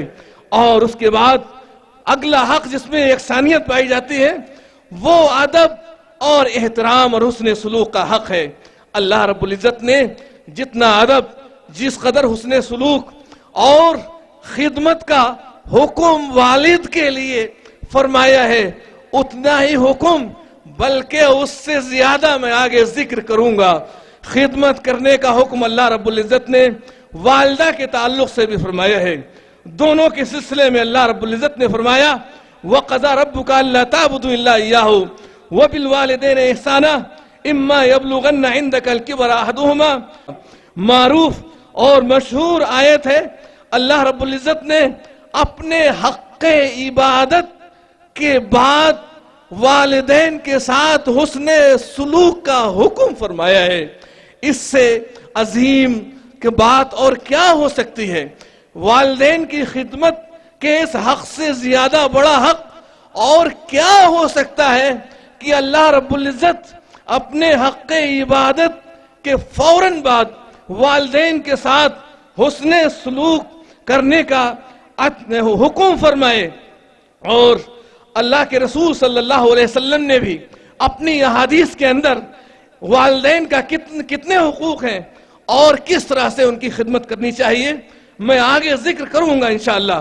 تو اس حق میں بھی اللہ رب العزت نے اعلان فرمایا کہ جس قدر حسن سلوک کی والد مستحق ہے، اسی طرح سے والدہ بھی حسن سلوک کی، ادب کی، احترام کی، خدمت کی مستحق ہے۔ اور اسی طرح سے ایک اور عظیم حق، اور ان حقوق میں سب سے اہم حق حصول تعلیم کا حق ہے۔ تعلیم حاصل کرنے کا یہ حق ایک عظیم حق ہے۔ اس میں بھی ہماری شریعت نے تفریق نہیں رکھی ہے، بلکہ کتاب اللہ اور سنت رسول کی نصوص اکٹھی کی جائیں اور ان کو پڑھا جائے اور ان کے تقاضوں کو سمجھنے کی کوشش کی جائے۔ علم کی فضیلت کے تعلق سے جتنی آیات موجود ہیں اور علم کی فضیلت کے تعلق سے اور اہل علم اور علماء اکرام کے درجے اور مقام کے بیان کرنے کے تعلق سے جتنی حدیثیں موجود ہیں، کسی کے اندر یہ تفریق موجود نہیں ہے کہ یہ فضیلت صرف مردوں کو حاصل ہے، خواتین ان کی مستحق نہیں ہے۔ اللہ رب العزت کا یہ قول قُلْ هَلْ يَسْتَوِي الَّذِينَ يَعْلَمُونَ وَالَّذِينَ لَا يَعْلَمُونَ، کہ جو لوگ جانتے ہیں وہ، جو نہیں جانتے ہیں وہ یکساں نہیں ہو سکتے ہیں۔ ان جاننے والوں میں خواتین بھی شامل ہیں۔ اسی طرح سے اللہ کے رسول صلی اللہ علیہ وسلم کا فرمان طلب العلم فریضۃ علی کل مسلم، مسلم کے اندر خواتین بھی شامل ہیں۔ بعض روایات میں جو صحیح نہیں ہے، مسلمہ کا اضافہ لوگ کرتے ہیں، یہ صحیح نہیں ہے، بلکہ لفظ مسلم کے اندر خاتون بھی داخل ہے۔ شریعت نے اس میں تفریق نہیں رکھی ہے، بلکہ ہماری جو آسمانی کتاب ہے اس کی سب سے پہلی آیت کا جو لفظ ہے اس کی ابتدا اقرا سے ہوتی ہے۔ حق تو یہ تھا کہ مسلمانوں میں کوئی بھی خاتون اور کوئی بھی مرد اور کوئی بھی بچہ، کوئی بوڑھا ان پڑھ نہیں ہونا چاہیے تھا، لیکن افسوس کی بات یہ ہے کہ ہم نے شاید اس حکم کے تقاضے کو نہیں سمجھا کہ اللہ رب العزت نے اپنے رسول کے واسطے سے اس امت کے ہر فرد کو یہ حکم فرمایا ہے کہ کوئی بھی ان پڑھ نہیں ہونا چاہیے، چاہے وہ مرد ہو چاہے وہ خاتون ہو۔ اور خواتین اسلام، اللہ کے رسول صلی اللہ علیہ وسلم کے زمانے کی جو خواتین ہیں، انہوں نے اس ضرورت کو محسوس کیا تھا، وہ اس کے تقاضے کو سمجھنے کی کوشش کرتی تھی۔ میں صرف ایک حدیث اس تعلق سے ذکر کرتا ہوں۔ ابو سعید خدری رضی اللہ تعالیٰ عنہ بیان کرتے ہیں کہ اللہ کے رسول صلی اللہ علیہ وسلم کی خدمت میں ایک خاتون حاضر ہوئی اور انہوں نے اللہ کے رسول صلی اللہ علیہ وسلم کی خدمت میں آ کر عرض کیا اور کہا کہ ذهب الرجال بحدیثک فاجعل لنا من نفسک یوما ناتیک فیہ، کہ مرد آپ کی حدیث لے کر چلے گئے، آپ کی جو گفتگو ہوتی ہے اور آپ کا جو وعظ اور جو ارشاد ہوتا ہے وہ صرف مردوں کے لیے ہوتا ہے۔ ہم بھی تو اسی دنیا میں رہتے ہیں، ہم بھی تو اسی انسانیت کا نصف حصہ ہیں۔ آخر ہمارے لیے کچھ ہے کہ نہیں ہے؟ درخواست کی اس خاتون نے، فَاجْعَلْ لَنَا مِن نَفْسِكَ يَوْمًا نَأْتِيكَ فِيهِ، ہمارے لیے کوئی دن مقرر کر دیجئے تاکہ ہم اس میں علم حاصل کرنے کے لیے آپ کی خدمت میں حاضر ہو جایا کریں. تُعَلِّمُنَا مِمَّا عَلَّمَكَ اللَّهُ، جو علم اللہ نے آپ کو عطا فرمایا ہے شریعت کا، وہ آپ تاکہ ہم کو سکھا سکیں. لہٰذا یہ خواتین اکٹھی ہوا کرتی تھیں اللہ کے رسول صلی اللہ علیہ وسلم کے زمانے میں. اللہ کے رسول ان کے اجتماع میں پہنچ کر ان کو واضح و نصیحت کیا کرتے تھے. حدیث سے ایک صاف پیغام یہ معلوم ہوتا ہے کہ خاتون گھر سے نکل کر علم حاصل کرنے کا حق رکھتی ہے. یہ خاتون اپنے گھر سے نکل کر اللہ کے رسول کی خدمت میں حاضر ہوئی تھی اور یہ درخواست کی تھی کہ آپ ہمیں یہ حق دیجئے. دین اور شریعت کو سیکھنے کا جتنا حق مردوں کو حاصل ہے ہم بھی اتنا ہی حق رکھتے ہیں. اور دوسرا پیغام واضح طور سے اس سے یہ معلوم ہوتا ہے کہ مرد و خواتین کی تعلیم گاہیں الگ الگ ہونی چاہیے. اللہ کے رسول صلی اللہ علیہ وسلم نے اس خاتون سے یہ نہیں کہا کہ ٹھیک ہے مردوں ہی کے درس میں تم لوگ شریک ہو جایا کرنا، نہیں، بلکہ اللہ کے رسول صلی اللہ علیہ وسلم نے ان کی درسگاہ اور ان کے درس کا انتظام الگ فرمایا ہے. اسلامی تعلیمات کو پڑھنے سے یہی نتیجہ اخذ کیا جا سکتا ہے کہ تعلیم کسی بھی مرحلے کی ہو، چاہے ابتدائی مرحلے کی ہو یا میچور ہونے کے بعد گریجویشن یونیورسٹی کی تعلیم ہو، اسلام خواتین مرد و زن کے اختلاط کی اجازت نہیں دیتا ہے. اور مرد و زن کے اختلاط کے جو نتائج اس زمانے میں برآمد ہو رہے ہیں، جنسی آوارگی، جنسی تشدد کے جو واقعات رونما ہو رہے ہیں، ان کے یوں تو بہت سارے اسباب ہیں. ان میں سے ایک اہم سبب ہمارا مخلوط تعلیمی نظام ہے، جہاں بچے اور بچیوں کو ایک ساتھ تعلیم دینے کا انتظام کیا جاتا ہے، بلکہ اس کے دفاع کی وکالت بھی کی جاتی ہے. اللہ کے رسول صلی اللہ علیہ وسلم کے اس ارشاد سے صاف طور سے معلوم ہوا کہ تعلیم حاصل کرنے کا یہ حق، دین کے احکام سیکھنے کا یہ حق، اس پر مردوں ہی کی اجارہ داری نہیں ہے بلکہ خواتین بھی اتنے ہی حقدار ہیں. اور اگر ان کا سرپرست، ان کا ذمہ دار، ان کے گھر کا انسان جو ان کا ولی ہے، سرپرست ہے، اگر کوتاہی برتتا ہے تو خاتون اپنے سرپرست سے اس کا مطالبہ بھی کر سکتی ہے. لیکن جہاں جس درسگاہ میں خواتین کے تعلیم کا انتظام کیا گیا ہے وہاں کے بھی کچھ آداب ہیں. بچیاں ہوں یا اس سے زیادہ عمر کی ہماری بیٹیاں ہوں، بہنیں ہوں جو تعلیم گاہوں میں تعلیم حاصل کر رہی ہیں، اس کے بھی کچھ آداب ہیں جن کی تفصیل کا یہ موقع نہیں ہے. اللہ کے رسول صلی اللہ علیہ وسلم نے خواتین کی تعلیم پر خاص طور سے توجہ دینے کی ترغیب بھی دلائی ہے. اللہ کے رسول صلی اللہ علیہ وسلم ہے کہ پاس کہتے ہیں کہ وَرَجُلٌ كَانَتْ عِنْدَهُ أَمَةٌ، اللہ کے رسول فرماتے ہیں کہ ایک انسان جس کے پاس ایک لونڈی ہے، فَأَدَّبَهَا فَأَحْسَنَ تَأْدِيبَهَا وَعَلَّمَهَا فَأَحْسَنَ تَعْلِيمَهَا، اور وہ شخص اس لونڈی کی اچھی طرح سے پرورش کرتا ہے، اچھی طرح سے تربیت کرتا ہے، اور اچھی طرح سے پرورش اور تربیت میں تعلیم بھی شامل ہے. تو فرمایا وَعَلَّمَهَا فَأَحْسَنَ تَعْلِيمَهَا، لیکن خصوصیت کے ساتھ اللہ کے رسول صلی اللہ علیہ وسلم نے کہا کہ اگرچہ تربیت میں تعلیم داخل ہے لیکن خاص طور سے کہا کہ وَعَلَّمَهَا فَأَحْسَنَ تَعْلِيمَهَا، اور اچھی طرح سے اس کو تعلیم دیتا ہے. تو اس کا کیا مقام ہے، اس کی کیا حیثیت ہے؟ کہا کہ ثُمَّ عَاتَقَهَا، اور پھر وہ اس کو آزاد کر دیتا ہے. فَتَزَوَّجَهَا فَلَهُ أَجْرَانِ، اور اس کے بعد وہ شادی کر لیتا ہے تو اس کے لیے دوہرا اجر رکھا گیا ہے. وہ خاتون جو لونڈی ہے، اس کی خادمہ ہے، اس کی تعلیم و تربیت پر اتنا اجر اللہ کے رسول صلی اللہ علیہ وسلم نے بیان کیا ہے. تو وہ بیٹیاں اور وہ بچیاں جن کے ہم گارجین ہیں، جن کے ہم والدین ہیں، ان کی تعلیم اور تربیت کا مقام، اس کی حیثیت کیا ہو سکتی ہے آپ خود اندازہ لگا سکتے ہیں۔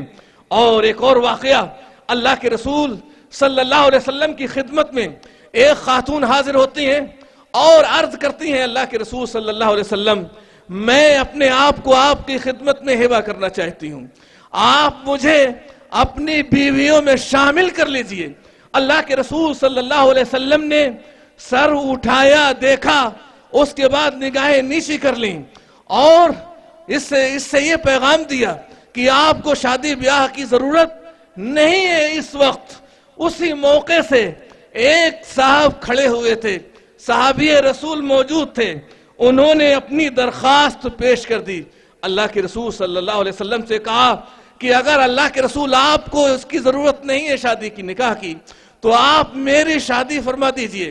اللہ کے رسول صلی اللہ علیہ وسلم نے کہا ٹھیک ہے، لیکن کہا کہ تمہارے پاس اس کو مہر میں دینے کے لیے کچھ ہے؟ کہا کہ تلاش کر کے لاؤ۔ وہ گھر میں گئے، کوئی بھی چیز مہر کے لیے نہیں مل سکی۔ اتنا تک ان سے کہا گیا کہ لوہے کی انگوٹھی ہی اگر مل جائے تو وہ بھی مہر میں ہو سکتی ہے، لیکن مہر ہونا چاہیے، وہ بھی نہیں مل سکی۔ اس کے بعد اللہ کے رسول کی خدمت میں آئے، اللہ کے رسول صلی اللہ علیہ وسلم نے کہا کہ یہ بتاؤ کہ تمہیں کچھ قرآن یاد ہے؟ کہا کہ ہاں اللہ کے رسول صلی اللہ علیہ وسلم مجھے قرآن کی کچھ صورتیں یاد ہے۔ کہا کہ جاؤ، تمہارا مہر یہی ہے کہ تم اس اپنی بیوی کو، شریک حیات کو قرآن سکھاؤ گے، قرآن کی تعلیم دو گے۔ خواتین کے لیے، بیویوں کے لیے، بیٹیوں کے لیے، بہنوں کے لیے، ماؤں کے لیے تعلیم کتنی اہم ہے، کتنی اس کی ضرورت ہے۔ آپ اس کا اندازہ لگا سکتے ہیں کہ اگر کسی کے پاس حق مہر ادا کرنے کے لیے مال موجود نہیں ہے تو تعلیم ہی حق مہر ہو سکتی ہے، اور شریعت کے اندر ایسا جائز ہے۔ اتنا اونچا مقام ہے بچیوں کی تعلیم کا ہماری شریعت و ہمارے دین کے اندر۔ لیکن میں ایک اور حقیقت بھی یہاں ذکر کر دینا چاہتا ہوں، ہے کہ خیر القرون کے بعد، صحابہ اکرام اور تبع تابعین کے زمانے کے بعد، ائمہ مجتہدین کے بعد ایک زمانہ ایسا بھی گزرا ہے، اور اس مرکز کے صدر محترم نے تفصیل سے گفتگو کی ہے، جمود اور تقلید کا ایسا زمانہ بھی گزرا ہے جس میں اجتہاد کے سارے دروازے بند کر دیے گئے، تعلیم کے، علم کے دروازے بند کر دیے گئے، بلکہ بند ہی نہیں کر دیے گئے۔ عورتوں کی، خواتین کی تعلیم کے تعلق سے مورخین نے ذکر کیا ہے۔ ہندوستان کے ایک صاحب نے ایک سوال نامہ لکھ کر عراق کے مشہور حنفی عالم دین اور محقق علامہ آلوسی کے بیٹے نعمان آلوسی کی خدمت میں ایک سوال لکھ کر بھیجا تھا کہ آپ یہ بتائیں کہ لڑکیوں کو لکھنا سکھانا یہ جائز ہے یا جائز نہیں ہے، یہ سوال پوچھا گیا تھا۔ لہذا وہاں سے جو فتویٰ صادر ہوا ہے مسلک کی روشنی میں، وہ فتویٰ یہ تھا کہ الاصابۃ فی منع النساء الکتابۃ، کہا کہ صحیح رائے، صحیح بات یہ ہے کہ خواتین کو تحریر یا لکھنا سکھانا جائز اور درست نہیں ہے، بلکہ اس کی ممانعت آئی ہے۔ اس کی ممانعت کہاں آئی ہے، اس کی دلیل کیا ہے اور اس کی حجت کیا ہے؟ اس کی دلیل اور حجت یہ ذکر کی گئی تھی، اللہ کے رسول صلی اللہ علیہ وسلم کی طرف نسبت کرتے ہوئے ایک گھڑی ہوئی انتہائی موضوع حدیث پیش کی گئی۔ کہا گیا، اللہ کے رسول نے فرمایا ہے لا تسکنوہن الغرف ولا تعلموہن الکتاب وعلموہن الغزل وسورۃ النور۔ کہتے ہیں کہ اللہ کے رسول نے فرمایا ہے کہ خواتین کو بالا خانوں میں رہائش نہ دو، ولا تعلموہن الکتاب، ان کو لکھنا نہ سکھاؤ، اور ان کو کیا سکھاؤ؟ ان کو کپڑے بننا سکھاؤ، سوت کاٹنا سکھاؤ، سورہ نور سکھاؤ۔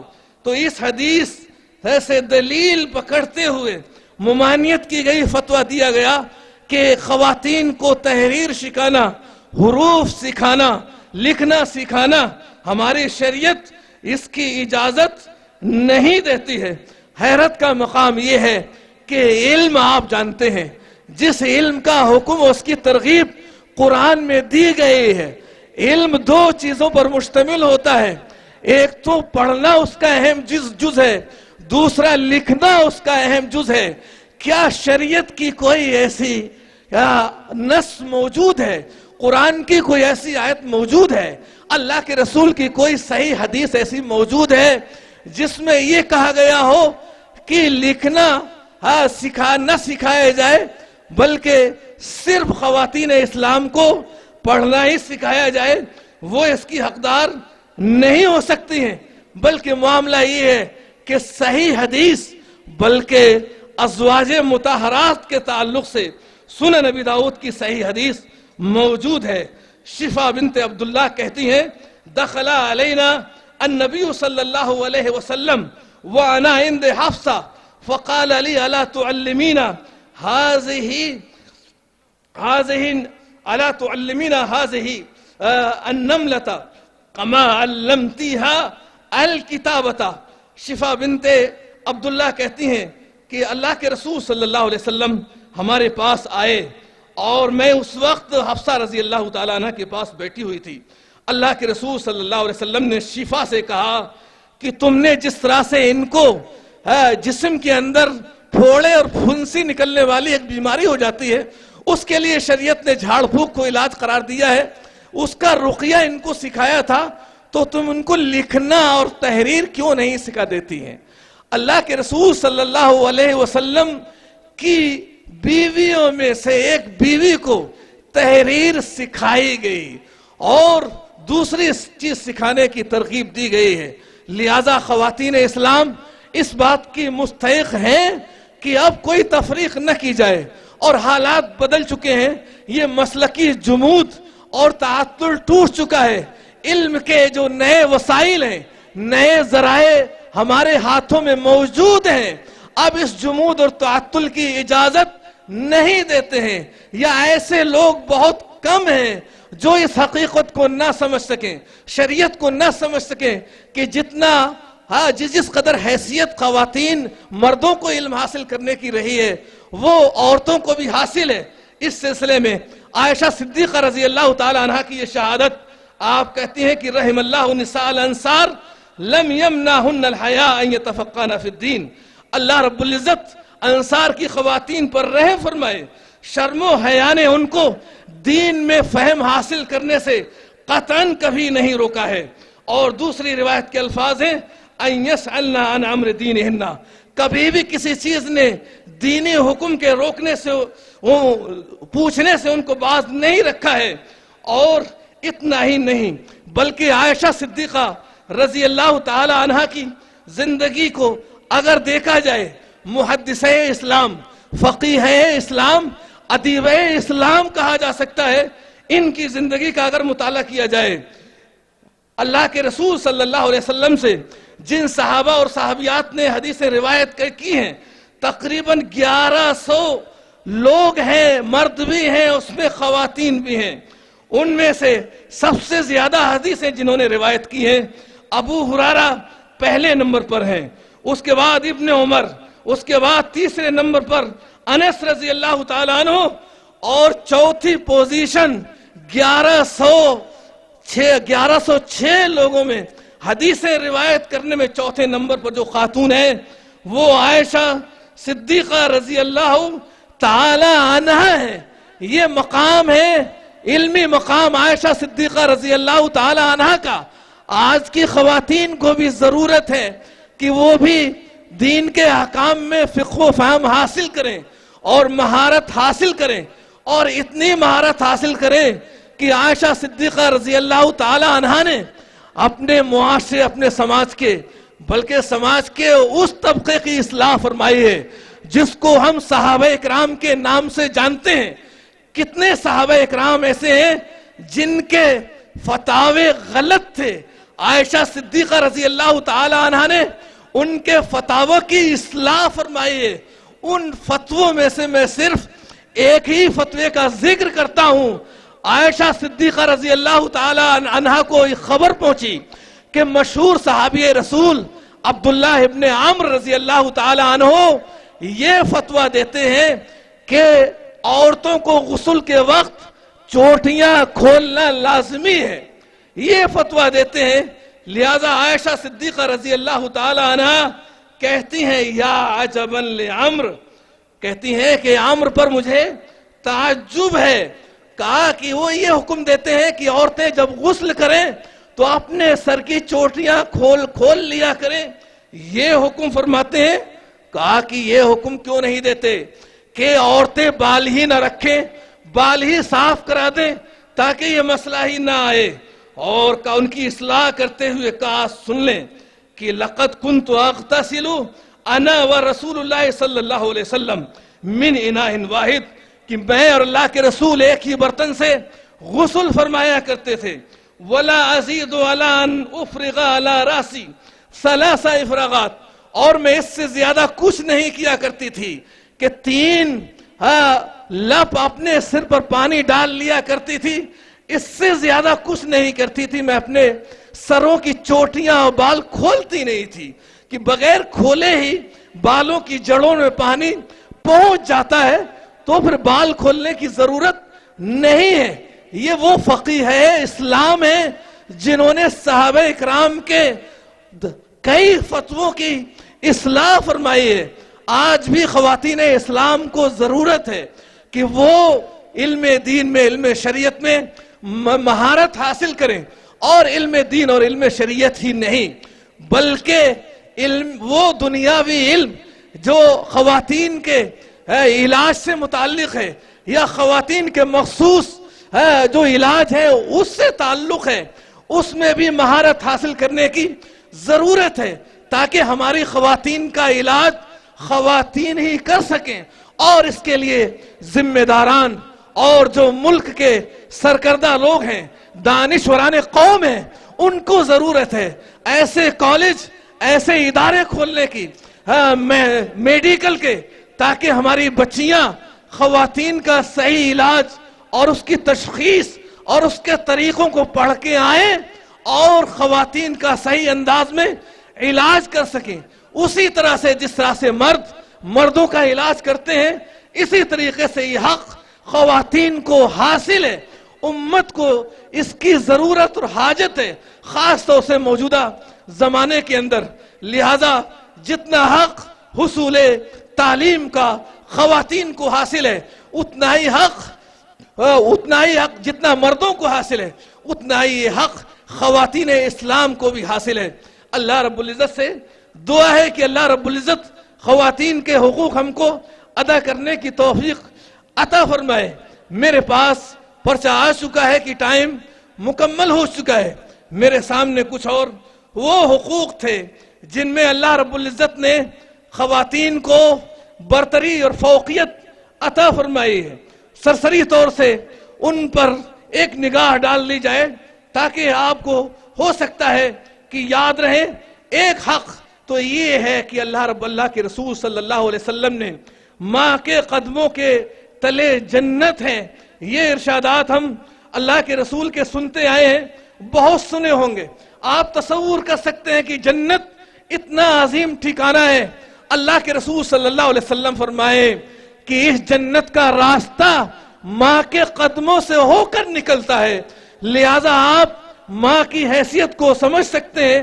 یہ حق ماں کو دیا گیا ہے، والد کے تعلق سے یہ ارشاد نہیں کیا گیا ہے. دوسرا حق جس میں فوقیت حاصل ہے، ماں اور حق خدمت. اللہ کے رسول صلی اللہ علیہ وسلم کی خدمت میں ایک شخص آیا، 3 دفعہ اس نے سوال کیا اور اللہ کے رسول نے یہی کہا کہ تمہارے حق کی سب سے زیادہ تو خدمت کی جو محتاج ہے وہ تمہاری ماں ہے. 4تھی دفعہ والد کا ذکر کیا اور یہ حق 3 گنا باپ کے مقابلے میں زیادہ حاصل ہے. اس کی وجہ قرآن نے ذکر فرمائی ہے. قرآن میں اللہ رب العزت نے فرمایا ہے حملتہ امہ کرہا ووضعتہ کرہا. وہاں کی وجہ کیا ہے؟ 3 تکلیفیں، 3 پریشانیاں جو ماں جھیلتی ہے باپ کا اس سے کوئی زیادہ تعلق نہیں ہوتا ہے. ایک تو یہ کہ ماں اپنے بچے کو تکلیف اٹھا کر پیٹ میں رکھتی ہے.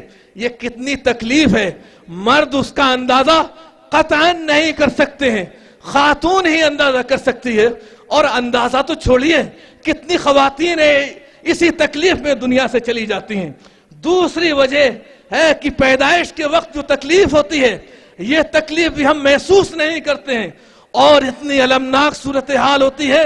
کتنی خواتین ہیں اس کی وجہ سے دنیا سے چلی جاتی ہیں. تیسری تکلیف ہے دودھ پلانے کے دوران ہوتی ہے. یہ بھی تکلیف شاید ہم محسوس نہ کریں. جو ماں کا خون جگر ہے، یہ قدرتی نظام کے تحت فلٹر ہوتا ہے، بچے کو غذا فراہم کرتا ہے. کتنی تکلیف ہوتی ہے. ماں کے جسم میں خون کی کمی ہو جاتی ہے.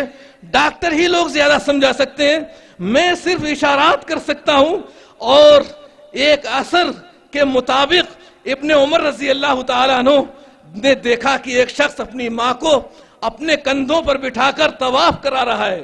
اس نے ابن عمر سے کہا کہ کیا میں نے اپنی ماں کا حق ادا کر دیا ہے؟ ابن عمر نے کہا تھا وَلَا بِطَلْقَةٍ وَاحِدَةٍ.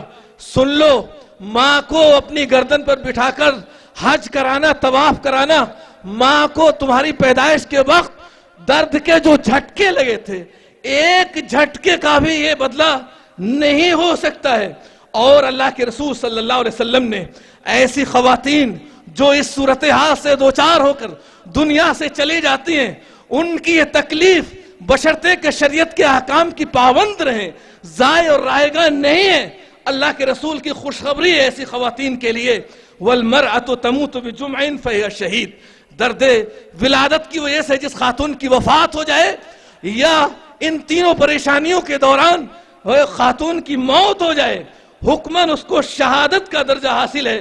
مرد کو یہ درجہ نہیں دیا گیا ہے. اور ایک حق خالہ بمنزلہ ماں ہے. اللہ کے رسول کی خدمت میں ایک شخص آیا اور عرض کیا کہ میں بہت گنہگار ہوں، کیسے گناہ میرے معاف ہوں گے، کوئی طریقہ بتائیے. آپ نے فرمایا کیا تمہاری ماں موجود ہے؟ کہا کہ نہیں. کیا تمہاری خالہ موجود ہے؟ کہا کہ یا خالہ موجود ہے. کہا کہ فَبِرَّهَا. کہا کہ جاؤ اپنے گناہوں کی مغفرت چاہتے ہو، اپنی کوتاہیوں کو معاف کرانا چاہتے ہو، اپنی خالہ کے ساتھ حسن سلوک کرو، اس کی خدمت کرو، اس کے ساتھ احسان کرو. خالہ کی خدمت کرنے اور اس کے ساتھ حسن سلوک کرنے سے غلطیاں، گناہ معاف ہو سکتے ہیں. تو اس سے اندازہ ہوتا ہے کہ ماں کی خدمت کرنے کا کتنا مقام ہوگا. اور ایک حق بیٹیوں کی پرورش اور اسلام کے مطابق ان کی تربیت کرنے کا جو حق ہے، اور اس کے نتیجے میں جس اجر و ثواب کی خوشخبری سنائی گئی ہے، وہ اللہ کے رسول صلی اللہ علیہ وسلم کے بے شمار ارشادات موجود ہیں. میں سرسری طور سے ذکر کر رہا ہوں. اللہ کے رسول صلی اللہ علیہ وسلم نے فرمایا کہ جس شخص کے پاس 3 بیٹیاں ہیں اور وہ ان کو اچھی طرح سے گھر میں رکھتا ہے اور ان کو کھلاتا پلاتا ہے، ان کی پرورش کرتا ہے، وجبت لہو الجنت. جنت ایسے شخص کے لیے واجب ہو گئی ہے. بیٹوں کی تربیت پر یہ خوشخبری نہیں سنائی گئی ہے.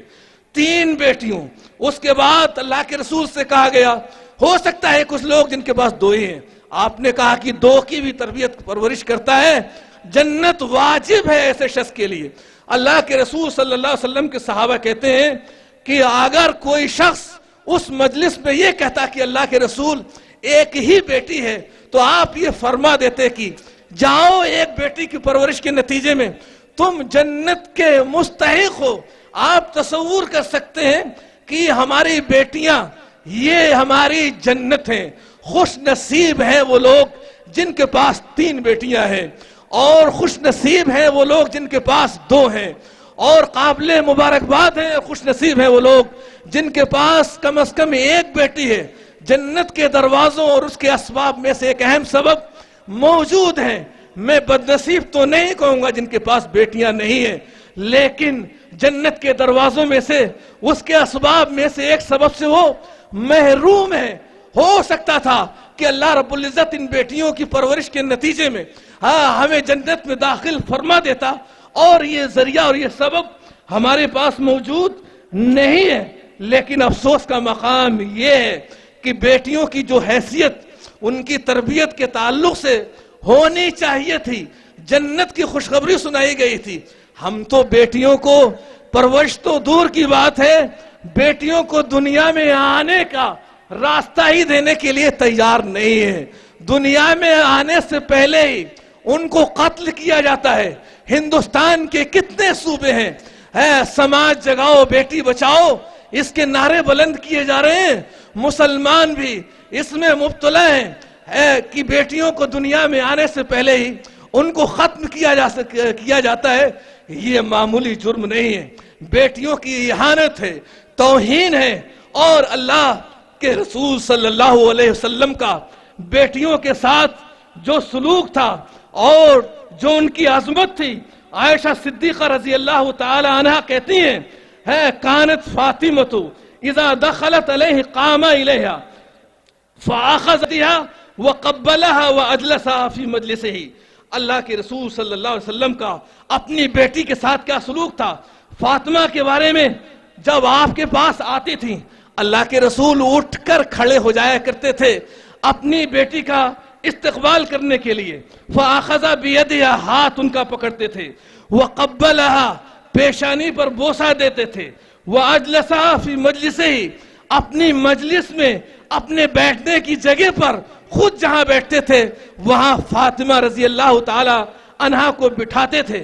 دوسری حدیث میں آپ نے فرمایا ہے کہ فاطمہ کی تکلیف میری تکلیف ہے، فاطمہ کی پریشانی میری پریشانی ہے، فاطمہ کی خوشی میری خوشی ہے۔ یہ بیٹی کا مقام ہے۔ ایک والد کے یہاں کیا ہم یہ مقام دیتے ہیں اپنی بچیوں کو، اپنی بیٹیوں کو؟ میں سمجھتا ہوں کہ ہم میں سے اکثر لوگ بیٹیوں والے کیا کسی باپ نے اپنی بیٹی کی پیشانی کو بوسہ دیا ہے؟ اللہ کے رسول صلی اللہ علیہ وسلم کا یہ اسوہ، یہ طریقہ بیٹیوں کا اتنا خیال رکھنا، کیا ہم نے اس خیال کی اللہ کے رسول کے اس اسوے کی پابندی کی ہے؟ نہیں کی ہے، بلکہ میں یہ کہوں کہ ہم بیٹیوں کا جو قتل اور خونریزی کر رہے ہیں وہ اپنا معیار زندگی بلند کرنے کے لیے کر رہے ہیں کہ بیٹیاں آئیں گی روزی میں شریک ہوں گی، شادی کیسے کریں گے، بیاہ کیسے کریں گے، یہ سارے عذر بالکل قطعاً ناقابل قبول ہیں۔ اللہ رب العزت کی رزاقیت پر سوال ہے اگر آپ یہ سمجھتے ہیں کہ ہم کیسے کھلائیں گے، ان کے اخراجات کیسے پورے کریں گے۔ ایک عزیز نے ٹیلی فون پر اطلاع دی کہ جس روز بچی کی ولادت ہوئی ہے اسی روز کئی مہینوں سے ایک مشین بیکار پڑی ہوئی تھی، کوئی کام لے کر نہیں آ رہا تھا، اسی روز وہ مشین کام کے لیے چلی گئی۔ یہ بیٹیوں کی برکت ہے۔ ہمارے معاشرے پر نحوست کے، لعنت کے اور پھٹکار کے جو بادل چھائے ہوئے ہیں، بیٹیوں کے ساتھ جو ہم نے جو سلوک کیا ہوا ہے یہ اسی کا نتیجہ ہے۔ کسی نے کہا تھا معیار زندگی کو اٹھانے کے شوق نے کردار پستیوں سے بھی نیچے گرا دیا۔ یہ اہل مغرب کی تقلید ہے اور اس کے علاوہ کچھ نہیں۔ ان کے یہاں ایک بچے کی زندگی کا بیمہ کرایا جاتا ہے، بیمہ کرانے کے بعد بچوں کو کم غذا دی جاتی ہے تاکہ وہ وقت سے پہلے ہی مر جائیں۔ مرنے کے بعد جو بیمہ کیا ہے کمپنی سے کیا ہے وہ رقم ان کو ملے گی، اور اولاد کو قتل کرنے کے بعد جو رقم ملے گی اس رقم سے اپنی زندگی کے ٹھاٹ باٹ اور زندگی کا معیار طرز زندگی بلند ہوگا۔ یہ فکر اور یہ سوچ کہ ہم بچیوں کو دنیا میں آنے سے روک دیں تو ہم خوشحال ہو سکتے ہیں اور ہماری تنگ دستی ختم ہو سکتی ہے، یہ ہمارے لیے لعنت کی بات ہے، ذلت کی بات ہے۔ جب تک ہم بچیوں کو ان کے حقوق نہیں دیں گے اور ان کی عظمت کو سمجھنے کی کوشش نہیں کریں گے، اسوہ رسول کو بچیوں کے تعلق سے اپنانے کی کوشش نہیں کریں گے، ہماری پستی، ہماری ذلت، ہماری محرومیاں اور ہماری یہ ساری پریشانیاں دور نہیں ہو سکتی ہیں۔ اللہ رب العزت سے دعا ہے کہ اللہ رب العزت ہم سب کو اپنی بچیوں کے حقوق ادا کرنے کی توفیق عطا فرمائے، اور ان کی جو جائز اور ان کا جو صحیح مقام، ان کی جو صحیح حیثیت ہے سمجھنے کی اور دینے کی بھی توفیق عطا فرمائے. اللہ رب العزت ہمیں حسن عمل کی توفیق عطا فرمائے. وآخر دعوانا الحمدللہ رب العالمین.